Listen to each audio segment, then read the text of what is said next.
मराठा समाजाबद्दल आक्षेपार्ह वक्तव्य केल्याप्रकरणी कळंब शहरातील एकावर समाजात तेढ निर्माण केल्याप्रकरणी सोमवारी कळंब पोलीस ठाण्यात गुन्हा दाखल करण्यात आला आहे।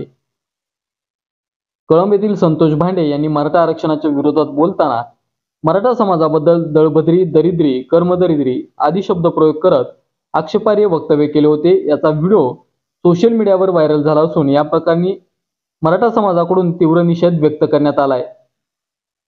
तसेच संबंधितावर समाजात तेढ निर्माण केल्याप्रकरणी गुन्हा दाखल करा अशी देखील मागणी करण्यात आली।